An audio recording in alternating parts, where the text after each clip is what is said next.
أشهد أن لا إله إلا الله وحده لا شريك له وأشهد أن محمدا عبده ورسوله أما بعد فأعوذ بالله من الشيطان الرجيم بسم الله الرحمن الرحيم الحمد لله رب العالمين الرحمن الرحيم مالك يوم الدين إياك نعبد وإياك نستعين اهدنا الصراط المستقيم صراط الذين أنعمت عليهم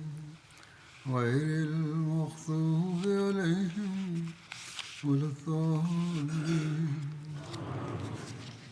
ख़ुतबनि में अॼुकल्ह जंग अहज़ाब जो ज़िक्र थी रहियो आहे. जंग अहज़ाब जो वधीक तफ़सील हीअं बयानु थियो आहे त जॾहिं मुशरिकनि खे खाही टपण जे बावजूदु का कामयाबी नसीब न थी ऐं पर सख़्तु हज़ीमत खे मुंहुं ॾियणो पियो त उन्हनि इतिहादु कयो त हू सभई सुबुह जो हमिलो कंदा, को पोइते न रहंदो. सॼी राति हू तयारी कंदा रहिया ऐं सिजु उभरण खां पहिरियां पाण सॻोरनि सल्लल्लाहु अलैहि वसल्लम जे साम्हूं खाही वटि पहुची विया. मुशरिक हर पासे खां खाही खे वकोड़े विया ऐं हिकिड़ो लश्कर पाण सॻोरनि सल्लल्लाहु अलैहि वसल्लम जे तंबूअ ॾांहुं मुतवजे कयऊं. उन में ख़ालिद बिन वलीद हुआ. खाही खे बार बार टपण जी कोशिश सां गॾोगॾु सख़्तु तीर अंदाज़ी जो मुक़ाबिलो थियो. काफ़र मुसलमाननि तरफ़ां कंहिं बि गफ़लत जा मुंतज़िर रहिया त किथे वझु मिले त हू खाई टपनि ऐं ही हमला ऐं कोशिशूं वक़फ़े वक़फ़े सां थींदियूं रहियूं. इन ई मौक़े ते वहशी बिन हर्ब तुफ़ैल बिन नौमान खे ऐं किन चयो आहे त तुफ़ैल बिन मालिक बिन नौमान अंसारीअ खे पंहिंजो नंढो नेज़ो हणी शहीद करे छॾियो. हज़रत साद बिन मुआज़ खे बि हिकिड़ो तीर लॻो जंहिंसां हू ज़ख़्मी थिया ऐं इन ई ज़ख़्म जे करे कुझु ॾींहंनि खां पोइ उन्हनि जी शहादत थी. ऐं इहो ई उहो ॾींहुं हुयो जो जहिड़े ॾींहुं मुसलमाननि जे लाइ निमाज़ बि पंहिंजे टाइम ते पढ़णु ॾुखियो थी वियो. उन ॾींहं जी लाॻीती मसरूफ़ियत ऐं बार बार जे हमलनि जे करे जेके वाक़िया बयानु थिया, लॻे थो त बाद जा रावी इन्हनि ॻाल्हियुनि खे सही तरह महफ़ूज़ न रखी सघिया ऐं कुझु वक़्त खां पोइ मज़मून ही बणिजी वियो त उन ॾींहुं मुसलमान पाण सॻोरनि सल्लल्लाहु अलैहि वसल्लम समेत न ॿिए पहर जी निमाज़ पढ़ी सघिया ऐं न टे पहर जी निमाज़ पढ़ी सघिया एसि ताईं जो सिजु लही वियो. हीउ उमूमन हिकिड़ो क़िसो ही बि बयानु कयो वेंदो आहे ऐं ही निमाज़ूं सिजु लहण खां पोइ पढ़ियूं वयूं. किन मौरखनि त एसि ताईं वधा कयो आहे त अलाह ताला लथल सिज खे वापसि मोकिलियो त जीअं मुसलमान ॿिए पहरीं टे पहरीं जूं निमाज़ूं पढ़ी सघनि, जॾहिं त हक़ीक़त में ईअं नाहे. इन में को शक नाहे त उहो ॾींहुं तमामु सख़्तु ॾींहुं हो. पाण सॻोरनि सल्लल्लाहु अलैहि वसल्लम समेत सभई मुसलमान लाॻीतनि हमलनि जी मार में हुआ, पर अहिड़ो बि नाहे जो ही सभई ऐं ख़ुशूसी तौर ते पाण सॻोरा सल्लल्लाहु का बि निमाज़ न पढ़ी सघिया हुजनि. सख़्तु ॾींहं त हुआ पर अहिड़ी बि ॻाल्हि न हुई जो निमाज़ूं बिल्कुलु न पढ़ी सघिया हुजनि. उन ॾींहुं बि निमाज़ूं त पढ़ंदा रहिया पर हिकिड़े लाॻीते ख़ौफ़ ऐं परेशानी जे आलम में ही निमाज़ूं पढ़ियूं वयूं ऐं लॻे थो त टे पहरी महल हमलनि में एॾी शिदत आई जो टे पहर जी निमाज़ पढ़ण में ॾुखियाई पेश आई हूंदी ऐं उहा सोढ़े वक़्त में पढ़ी वई हूंदी. सीरत ख़ातमुन नबीयीन में हज़रत मिर्ज़ा बशीर अहमद साहब इन खे हीअं बयानु कयो आहे त उन ॾींहुं मुसलमाननि जूं समूरियूं निमाज़ूं टाइम ते न थी सघियूं. हीउ सही नाहे. हीउ चयो वेंदो आहे न त निमाज़ूं न थी सघियूं टाइम ते, हीउ सही नाहे.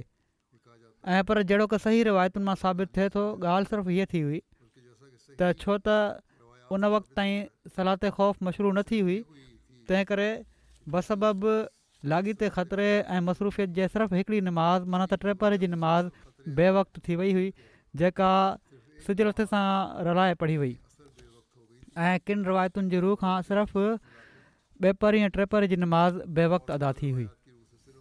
हज़रत मुस्लिह मऊद रज़ी ताला अन्हो बि इन खे बयानु फ़रमायो आहे, लिखियो अथनि, फ़रमाइनि था त हिकिड़े ॾींहुं हमिलो एॾो शदीद थी वियो जो मुस्लमाननि जूं कुझु नमाज़ूं टाइम ते नथी सघियूं, जंहिंजो पाण सॻोरनि सलाहु वसलम खे एॾो सदमो थियो जो पाण फ़रमायाऊं, ख़ुदा काफ़रनि खे सज़ा ॾे, उन्हनि असां जूं नमाज़ूं ज़ाया कयूं। इन मां मोहम्मद रसूलुल्लाह सलाहु वसलम जे अख़लाक़ ते हिकिड़ी वॾी रोशनी पए थी ऐं लॻे थो त दुनिया में सभिनी खां प्यारी शइ हुज़ूर जे लाइ ख़ुदा ताला जी इबादत हुई।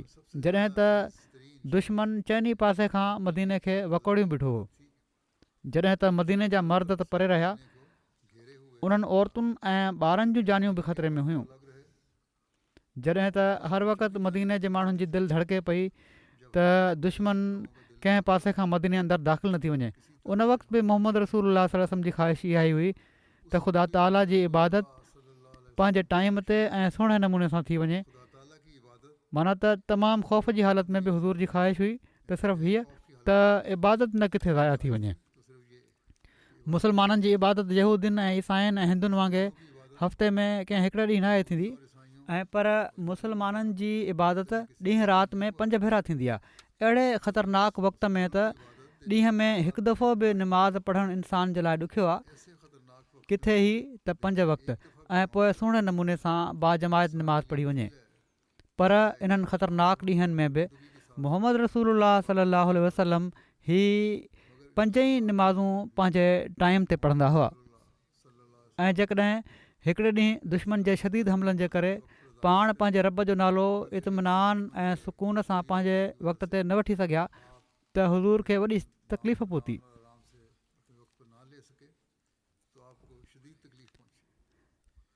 हिन ज़माने जा हक़म अदल हज़रत मसीह मौद अलैहिस्सलाम हिननि सभिनी रिवायतुनि खे, जंहिंमें इन्हनि नमाज़ुनि खे राति महल अदा करण जो ज़िक्र आहे, ज़ईफ़ करार ॾींदे सिर्फ़ु हिकिड़ी रिवायत खे दुरुस्त करार ॾियनि था, जंहिंमें 3 पहर जी नमाज़ मामूल खां सोढ़े वक़्त में पढ़ण जो ज़िक्र आहे। जीअं त जंग खंदक में पाण सॻोरनि सलाहु वसलम जूं 4 नमाज़ूं क़ज़ा करण ते हिकिड़े पादरी जे एतिराज़ जो जवाबु ॾींदे हज़रत मसीह मौद अलैहिस्सलाम फ़रमाइनि था, बाक़ी रहियो ही त खाई खोटण महल 4 नमाज़ूं जमा कयूं हुयूं। इन बेवकूफ़ाणे विसविसे जो जवाबु ही आहे त अल्लाह ताला फ़रमाए थो त दीन में हर्ज नाहे, माना त अहिड़ी सख़्ती नाहे जेका इंसान जी तबाही जो मूजिबु हुजे। तंहिं करे उन ज़रूरतुनि महल ऐं मुसीबतुनि जी हालत में नमाज़ूं जमा करणु ऐं कसर करण जो हुकुम ॾिनो आहे। पर हिन जॻह ते असांजी कंहिं मोतबर हदीस में 4 जमा करण जो ज़िक्र कोन्हे।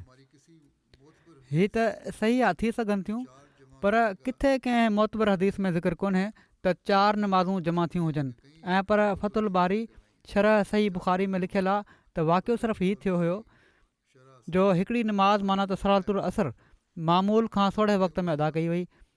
जेकॾहिं पाण फ़रमाइनि था त जेकॾहिं तव्हां हिन वक़्तु असांजे साम्हूं हुजो हा त असां तव्हांखे थोरो विहारे पुछूं हा त किथां वरिती आहे तव्हां।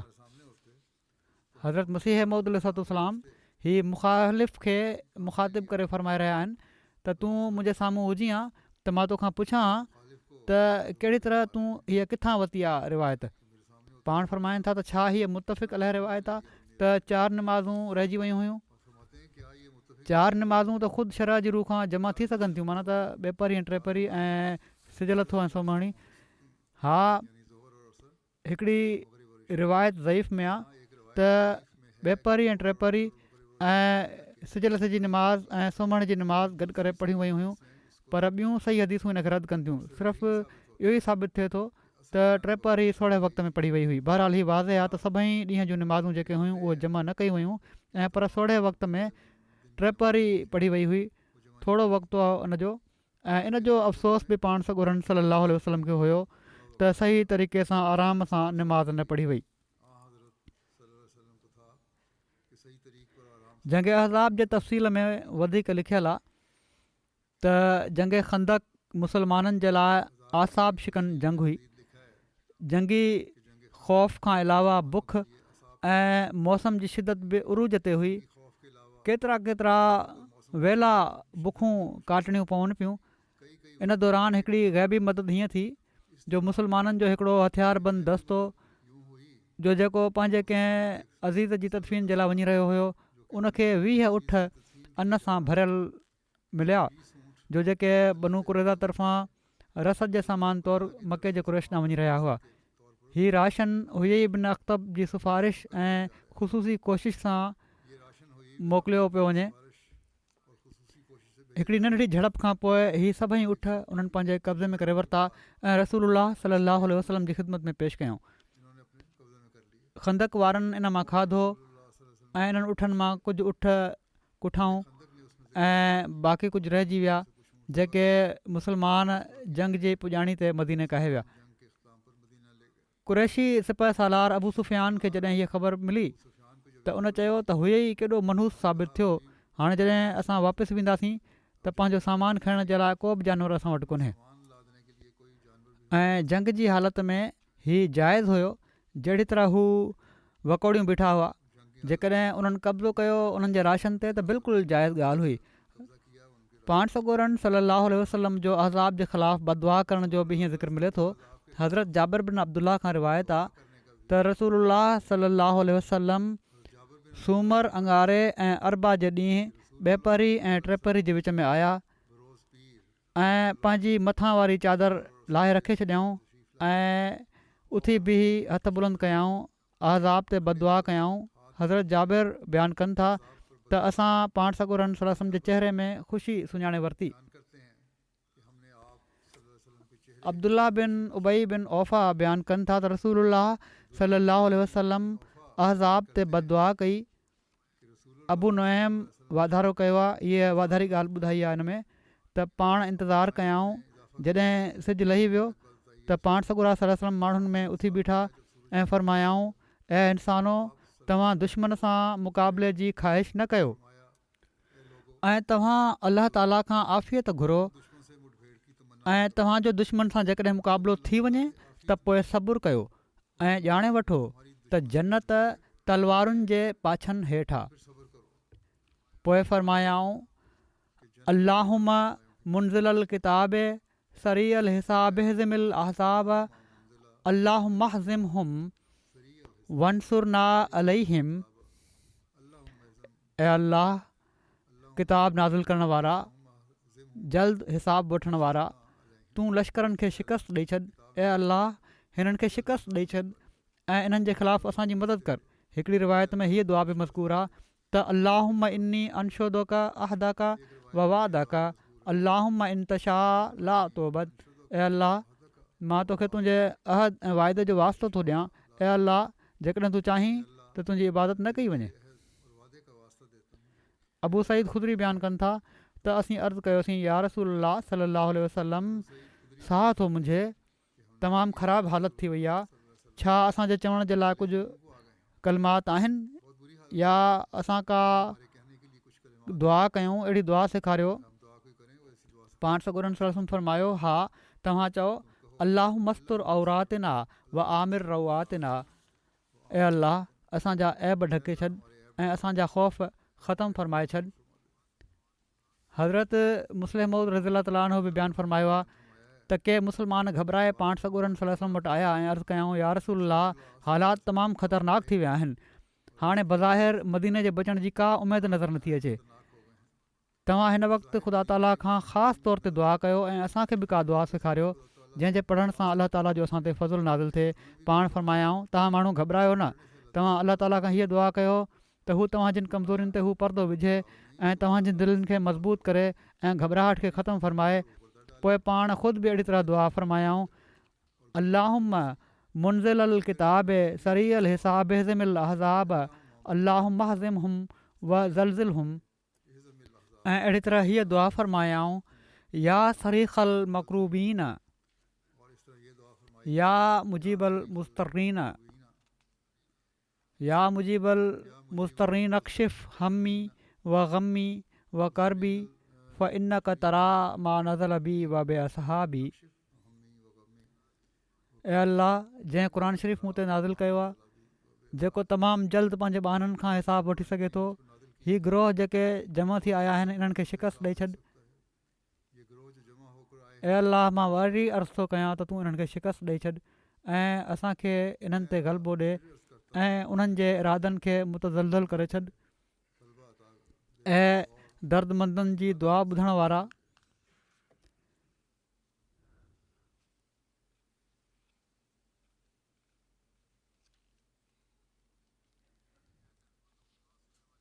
जी दुआ ॿुधण वारा घबराहट में मुब्तला माण्हुनि जी पुकार जो जवाबु ॾियण वारा। हिन दुआ जो तर्जुमो ही आहे त दर्दमंदनि जी दुआ ॿुधण वारा घबराहट में मुब्तला माण्हुनि जी पुकार जो जवाबु ॾियण वारा, मुंहिंजे ग़म ऐं मुंहिंजे फ़िक्र ऐं मुंहिंजी घबराहट खे ख़तमु कर, छो त तूं इन्हनि मुसीबतुनि खे ॼाणी थो जेके मूंखे ऐं मुंहिंजे साथियुनि खे दरपेश आहिनि।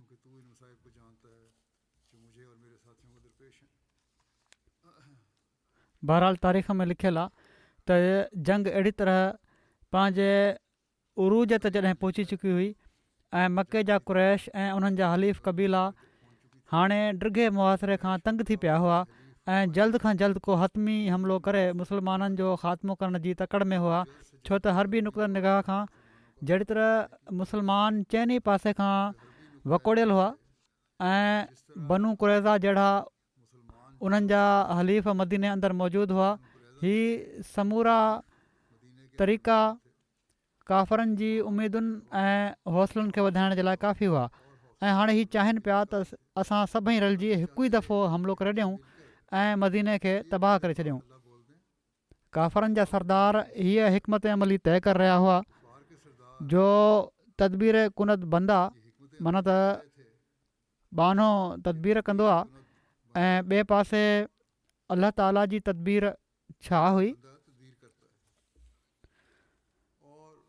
तक़दीर कुनत खंदा, त तक़दीर इन ते खिलंदी आहे त ॾिसो मां तव्हां सां छा करण वारी आहियां, माना त उनजो को वस नाहे हलंदो।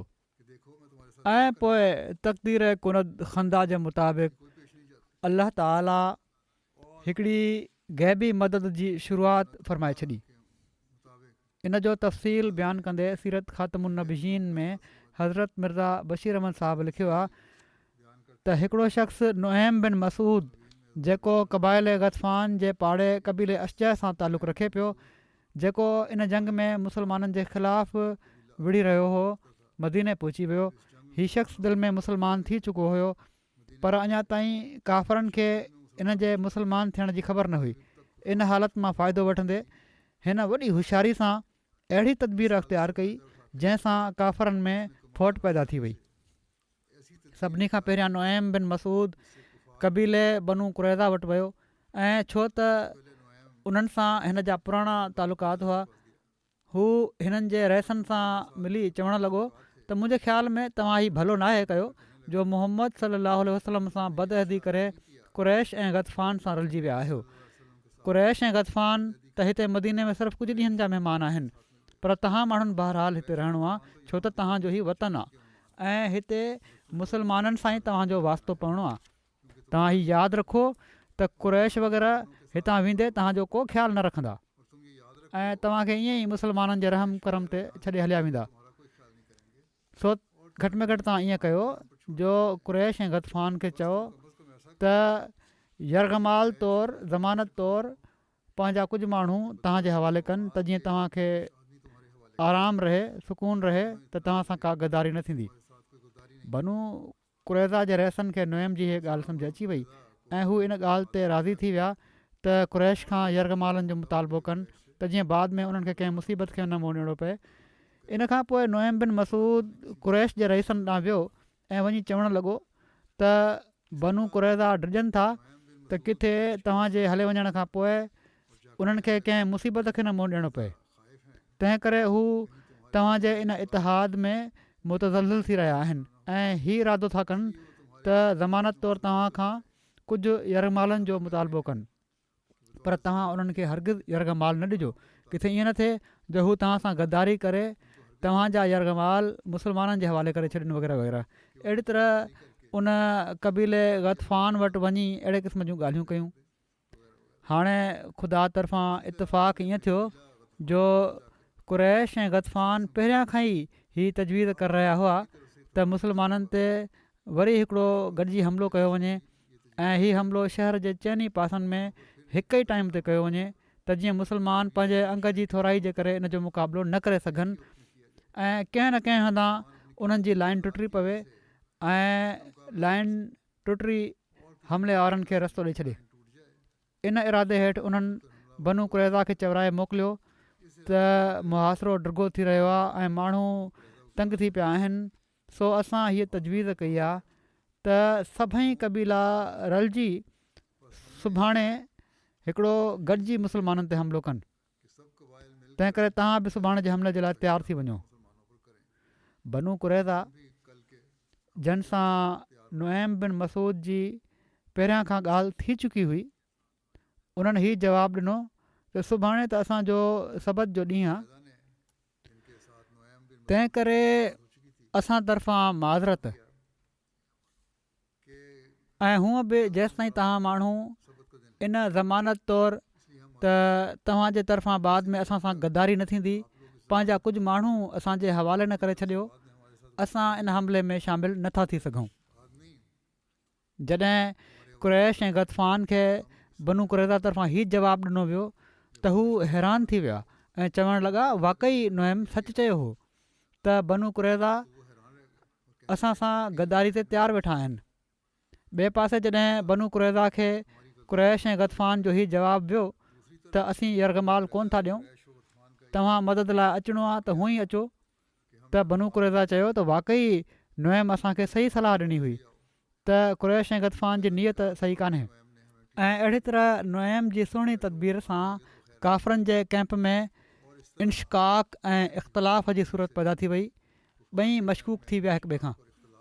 हीअ उहा तदबीर आहे जेका नुएम अख़्तियार कई, पर नुएम जो हीउ कमाल आहे त उन अहिड़े नाज़ुक मिशन जी अदायगी में बि हतल वुस का अहिड़ी ॻाल्हि पंहिंजे वातां न कढी जेका मुयन तौर ते किज़ब बयानी जो नालो जंहिंखे ॾेई सघिजे। बाक़ी लताइफ़ुल हेल तौरु को हीलो अख़्तियार कयईं, का तदबीर अख़्तियार करणु या को अहिड़ो दाउ खेॾणु जंहिंसां इंसानु दुश्मन जे शर खां महफ़ूज़ थी सघे, सो हीअ का एतिराज़ जोगी ॻाल्हि नाहे। ऐं पर जंगी फ़न जो हिकिड़ो तमामु मुफ़ीद हिसो आहे जंहिंसां ज़ालिम दुश्मन खे ज़लील ख़्वार करणु ऐं खाम खां खून रेज़ी जे सिलसिले खे रोकण में तमामु घणी मदद वठी सघिजे थी। हज़रत मुस्लिह मऊद रज़ियल्लाहु तआला अन्हु बयानु फ़रमायो आहे त कुझु ॾींहंनि खां पोइ ॿिन्ही धुरियुनि हीउ फ़ैसिलो कयो त हिकिड़े मुक़ररु टाइम ते यहूदियुनि ऐं मुशरिकनि जा लश्कर यकदमि मुस्लमाननि ते हमिलो करे ॾियनि। पर उन वक़्तु अलाह ताला जी ताईद हिकिड़ी अजीब तरह ज़ाहिर थी, जंहिंजो तफ़सील हीअ आहे त नुएम नाले हिकिड़ो शख़्स गतफ़ान क़बीले जो दिलि में मुस्लमान हो। हीउ शख़्स बि काफ़रनि सां रलिजी आयो हुयो, पर इन ॻाल्हि जे इंतज़ार में हो त जेकॾहिं मूंखे को मौक़ो मिले त मां मुस्लमाननि जी मदद कयां। अकेलो इंसानु करे ई छा पियो सघे, पर जॾहिं उन ॾिठो त यहूदी बि काफ़रनि सां रलिजी विया आहिनि ऐं हाणे बज़ाहिर मुस्लमाननि जी हिफ़ाज़त जो को ज़रियो नज़र नथो अचे, त इन्हनि हालतुनि मां हू एॾो मुतासिर थियो जो उन फ़ैसिलो करे वरितो त बहरहाल मूंखे इन फितने खे ख़तमु करण जे लाइ कुझु न कुझु करणु घुरिजे। जीअं त जॾहिं हीउ फ़ैसिलो थियो त ॿई धुरियूं रलिजी हिकु ॾींहुं हमिलो कनि त हू बनू कुरैज़ा वटि वियो ऐं उन्हनि जे रइसनि खे चयाईं त जेकॾहिं अरबनि जो लश्कर भॼी वञे त ॿुधायो मुस्लमान तव्हां सां छा कंदा। तव्हां मुस्लमाननि जा मुआहिद हो ऐं मुआहिदो करे इन खे टोड़ण जे नतीजे में जेका सज़ा तव्हांखे मिलंदी इन जो अंदाज़ो त करे वठो। उन्हनि जूं दिलियूं कुझु ड्रिनियूं ऐं उन्हनि पुछा कई पोइ असां छा कयूं। नुएम चयो जॾहिं अरब गॾियल हमले जे लाइ तव्हां खां ख़्वाहिश कनि त तव्हां मुशरिकनि खां मुतालबो कयो त पंहिंजा 70 माण्हू असां वटि यरगमाल तौरु मोकिले छॾियो, ज़मानत तौरु मोकिले छॾियो।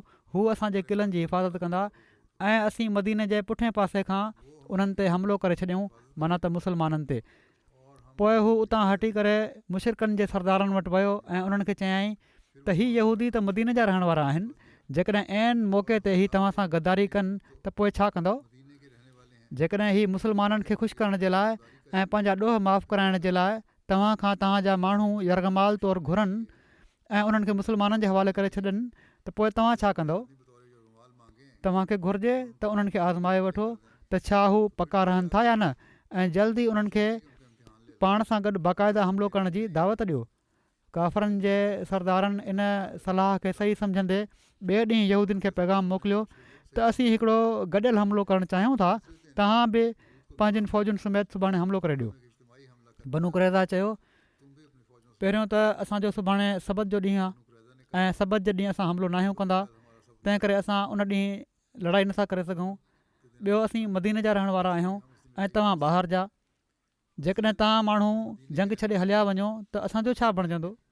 तंहिं करे तव्हां माण्हू असांखे 70 माण्हू यरगमाल तौरु ॾेई छॾियो त पोइ ई असां लड़ाई में शामिलु थींदासीं। काफ़रनि जी दिलि में छो त पहिरियां ई शक पैदा थी चुको हुयो, उन्हनि इन्हनि जे इन मुतालबे खे पूरो करण खां इनकार करे छॾियो ऐं चयूं त जेकॾहिं तव्हांजो असां सां इतिहादु सचो हो त अहिड़े क़िस्म जे मुतालबे जी का माना नाहे। इन वाक़े सां होॾां यहूदियुनि जी दिलनि में शक पैदा थियणु लॻा, हेॾां काफ़रनि जी दिलनि में शक पैदा थियणु लॻा। ऐं जहिड़ो का क़ाइदो आहे त जॾहिं शक दिलि में पैदा थी वेंदा आहिनि त दिलेरी जो रूह बि ख़तमु थी वेंदो आहे।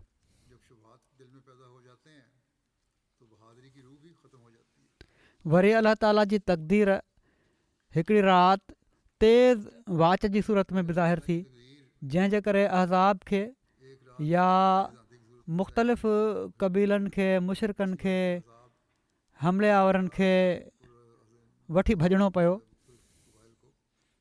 इन जे तफ़सील में लिखियलु आहे, इब्न इसहाक़ हीअं हिन खे बयानु कयो आहे त अलाह ताला सख़्तु सीअ जी राति में अहिड़े ज़ोर सां वाच हलाई जंहिं काफ़रनि जूं देॻड़ियूं ऊंधियूं करे छॾियूं, थां उॾी विया।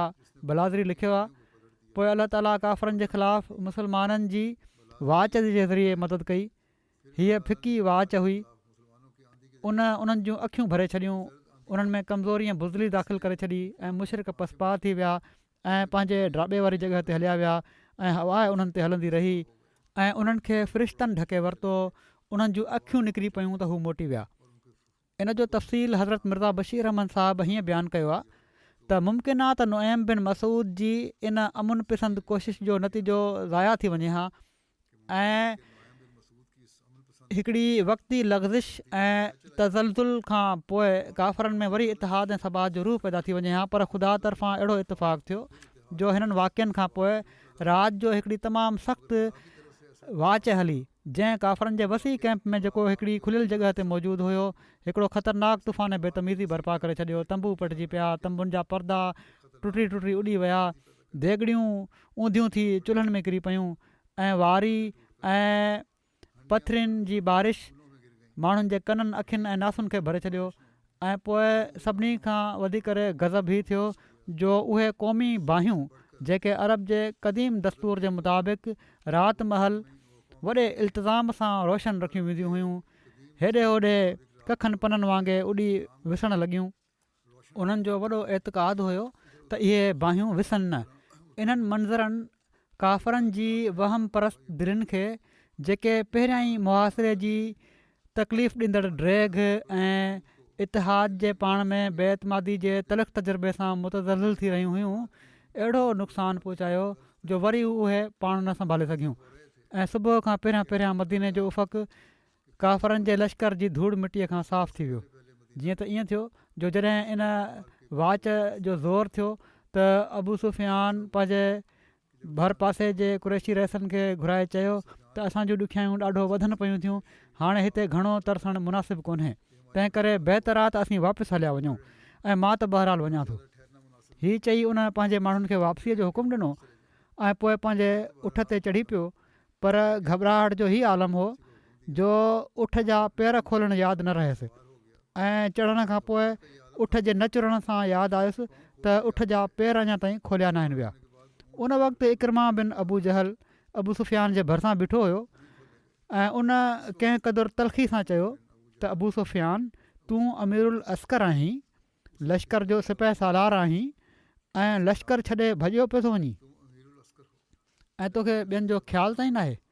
इन ते अबू सुफ़ियान शर्मसार थियो ऐं उठ तां लही चवणु लॻो त ठीकु आहे, मां हाली नथो वञा, पर तव्हां माण्हू जल्दी तयारी करे वठो ऐं जेतिरो जल्दी मुमकिन हुजे हितां निकिरी हलो।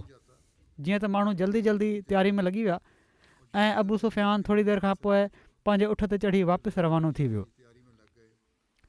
उन वक़्तु ताईं बनू गतफ़ान ऐं ॿियनि क़बीलनि खे कुरैश जे इन भॼण जो इल्मु न हो, पर जॾहिं कुरैश जो कैंप तेज़ीअ सां ख़ाली थियणु शुरू थियो त ॿियनि खे बि इन जी ख़बर पई, जंहिं ते उन्हनि बि घबराए हलण जो ऐलान करे छॾियो ऐं बनू कुरैज़ा बि पंहिंजे क़िलनि अंदरि हलिया विया ऐं बनू कुरैज़ा सां गॾु बनू नज़ीर जो रहिस हुयई बिन अख़्तब बि उन्हनि क़िलनि में हलियो आयो ऐं अहिड़ी तरह सुबुह जी अछाण ज़ाहिर थियण खां पहिरियां सॼो मैदान ख़ाली थी वियो ऐं हिकिड़े फ़ौरी ऐं मुहैरुल उकूल तग़ैर तौरु मुस्लमान मफ़्तू थींदे थींदे फ़ातिह बणिजी विया।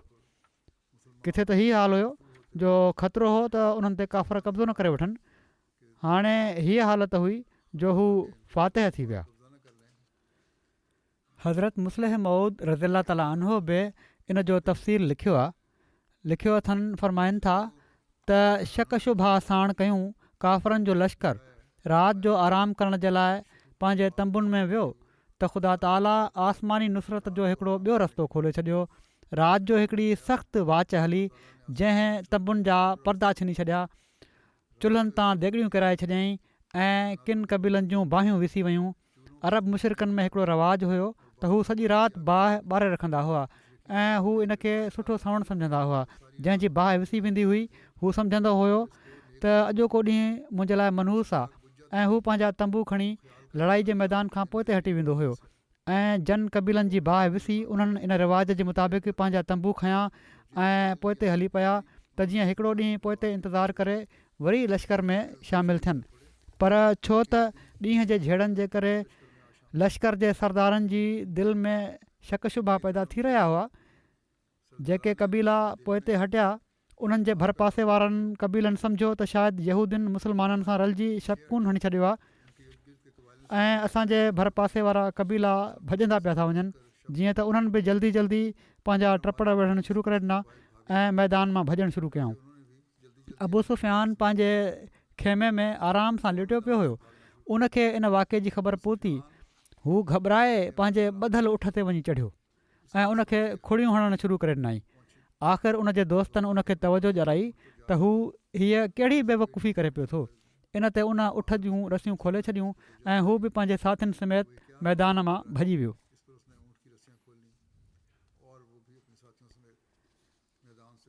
काफ़रनि जी जॾहिं हीअ हालत थी वई त इन जो जाइज़ो वठण जे लाइ पाण सॻुरनि सल्लल्लाहु अलैहि वसल्लम हुज़ैफ़ा बिन यमान खे मुशरिकनि जी ख़बर वठण जे लाइ मोकिलियो। इन जे तफ़सील में सीरत ख़ातमुन नबीयीन में लिखियलु आहे त इन ई राति जॾहिं त काफ़र अहिड़ी तरह पाण मुरादो जंग जे मैदान मां भॼी रहिया हुआ, पाण सॻुरनि सल्लल्लाहु अलैहि वसल्लम पंहिंजे चौधारी जे असहाबनि खे मुखातिब करे सॾु कयो त तव्हां मां को आहे जेको हिन वक़्तु वञे ऐं लश्कर जो हाल मालूम करे। पर असहाब रिवायत कनि था त उन वक़्तु सीअ जी एॾी शिदत हुई ऐं पोइ ख़ौफ़ ऐं थक ऐं बुख जो ई आलम हुयो जो असां मां को शख़्स पंहिंजे अंदरि हीअ ताक़त न पियो ॾिसे त जवाब में कुझु अर्ज़ु करे सघे या पंहिंजी जॻह तां चुरे। आख़िर पाण सॻुरनि सल्लल्लाहु अलैहि वसल्लम पाण नालो वठी हुज़ैफ़ा बिन यमान खे सॾु कयो, जंहिं ते हू सीअ में ॾकंदे उथिया ऐं पाण सॻुरनि सल्लल्लाहु अलैहि वसल्लम जे साम्हूं अची बीह रहिया। पाण कमाल शफ़क़त सां उन्हनि जे मथे ते पंहिंजो हथु घुमायऊं ऐं उन्हनि जे लाइ दुआ ख़ैरु फ़रमायाऊं तूं बिल्कुलु न रिॼ ऐं सुकून रख, इनशा अल्लाह तोखे का तकलीफ़ न पहुचंदी। सो तूं चुप चुप करे काफ़रनि जे कैंप में हलियो वञ ऐं कंहिंखे छेड़जांइ न ऐं न पंहिंजो पाण खे ज़ाहिर थियणु ॾिजांइ। हुज़ैफ़ा चवनि था त जॾहिं मां रवानो थियुसि त मूं ॾिठो त मुंहिंजे बदन में सीअ जो नालो निशान ताईं न हो। किथे त हीअ हालत हुई जो सीअ विचां बिल्कुलु ॾकनि पिया, किथे ही जो चवनि था त सीअ जो नालो निशान न हो ऐं पर मूं हीअं महसूसु कयो ॼण त हिकिड़े गरम गुसल खाने मां लंघां पियो थो ऐं मुंहिंजी घबराहट बिल्कुलु ख़तमु थी वई। उन वक़्तु राति जी उंदाही पूरे तौर ते पंहिंजी हुकूमत ॼमायूं वेठी हुई। मां बिल्कुलु दिलेर थी पर चुप चुप करे काफ़रनि जे कैंप जे अंदरि पहुची वियुसि। उन वक़्तु मां ॾिठो त अबू सुफ़ियान हिकिड़े हंधि बीठो बाहि पियो सेके। मां उनखे ॾिसी तकड़ में पंहिंजो तीर कमान सिधो करे वरितो ऐं पर न हो त मां पंहिंजो तीर हलाए छॾियां हा। पर पोइ मूंखे पाण सॻोरन सलाहु वसलम जो इरशाद यादि अची वियो ऐं तीर हलाइण खां रुकिजी वियुसि। ऐं जेकॾहिं उन वक़्तु मां तीर हलाए छॾियां हा त अबू सुफ़ियान एॾो वेझो हुयो जो हू यकीननि बची न सघे हा। उन वक़्तु अबू सुफ़ियान पंहिंजे माण्हुनि खे वापसीअ जो हुकुम ॾेई रहियो हुयो ऐं पोइ हू मुंहिंजे साम्हूं ई उठ ते चढ़ियो। पर घबराहट जे करे उनखे पंहिंजे उठ जा पेर ताईं खोलण यादि न रहिया। उनखां पोइ मां वापसि हलियो आयुसि। चवनि था त जॾहिं मां पंहिंजे कैंप पहुतुसि उन वक़्तु पाण सॻोरा सलाहु वसलम निमाज़ पढ़ी रहिया हुआ। मां हज़ूर जे फ़ारिग़ थियण ताईं इंतज़ारु कयो ऐं पोइ हज़ूर खे सॼे वाक़े जो इतलाउ ॾिनो जंहिं ते पाण ख़ुदा जो शुक्र अदा कयाऊं ऐं फ़रमायाऊं हीउ असांजी कंहिं कोशिशि जो नतीजो न आहे ऐं पर सिर्फ़ु ख़ुदा ताला जे फज़ुल जे करे आहे जंहिं पंहिंजी ताक़त सां अहज़ाब खे पसपा करे छॾियो आहे। इन खां पोइ काफ़रनि जे भॼी वञण जी ख़बर फ़ौरन समूरे मुस्लमान कैंप में मशहूरु थी वई। इन वाक़े खे हज़रत मुस्लिम मौद बि बयानु फ़रमायो आहे। हीअं लिखनि था फ़रमाइनि था त राति जे आख़िरी सुलुस में उहो मैदान जंहिंमें 25,000 जे लॻभॻि काफ़रनि जा सिपाही खेमनि में हुआ उहो हिकिड़े झंग वांगुरु वीरान थी वियो। पाण सॻोरन सलाहु वसलम खे उन वक़्तु अलाह ताला इल्हाम ज़रिए ॿुधायो त तुंहिंजे दुश्मन खे असां भॼाए छॾियो आहे। अलाह ताला ॿुधायो हुयो। तॾहिं पाण असाबनि खां पुछियूं त केरु आहे जेको अचे। पाण हक़ीक़त मालूम करण जे लाइ कंहिं शख़्स खे मोकिलणु चाहियूं ऐं पंहिंजे चौधारी वेठल असहाबनि खे सॾु कयऊं। उहे सियारे जा ॾींहं हुआ ऐं मुस्लमाननि वटि कपिड़ा बि काफ़ी कोन हूंदा हुआ। सीउ विचां ज़बानूं ताईं ॼमी रहियूं हुयूं, ॻाल्हाए न पिया सघनि के असहाब चवनि था असां पाण सॻोरन सलाहु वसलम जो आवाज़ु ॿुधोसीं ऐं असां जवाब बि ॾियणु चाहियूं पिया पर असां ॻाल्हाए न पिया सघूं। सिर्फ़ु हिकिड़ा हुज़ैफ़ा हुआ जिन चयो या रसूल छा कमु आहे। हिते हज़रत मुस्लिम मौद हीउ न आहे फ़रमायो त पाण सॾियूं हज़रत हुज़ैफ़ा खे। हज़रत मुस्लिम मौद चवनि था त उन्हनि चयो हुयो त पाण फ़रमायाऊं त तूं न मूंखे को ॿियो माण्हू घुरिजे।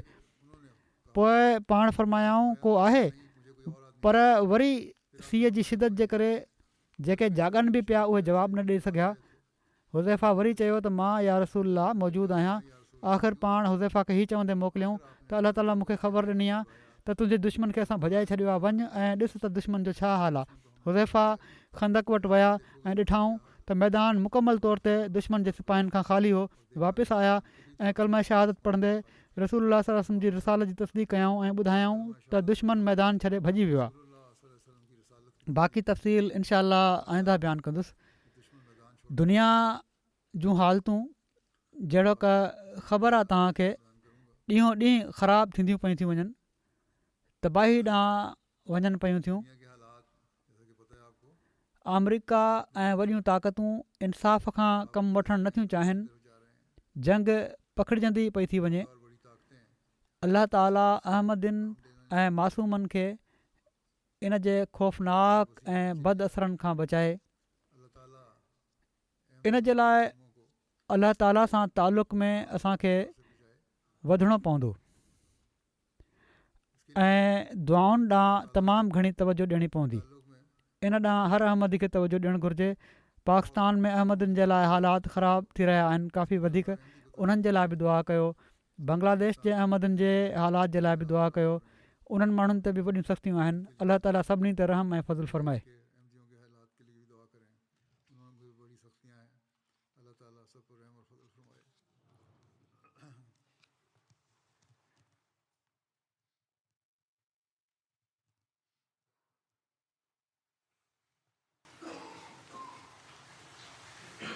Alhamdulillah nahmaduhu wa nasta'inuhu wa nastaghfiruh wa nu'minu bihi wa natawakkalu alayhi wa na'udhu billahi min shururi anfusina wa min sayyiati a'malina man yahdihillahu fala mudilla lahu ومن يضلل فلا هادي له ونشهد أن لا إله إلا الله ونشهد أن محمدا عبده ورسوله عباد الله رحمكم الله إن الله يأمر بالعدل والإحسان وإيتاء ذي القربى وينهى عن الفحشاء والمنكر والبغي يعظكم لعلكم تذكرون اذكروا الله يذكركم وادعوه يستجب لكم ولذكر الله أكبر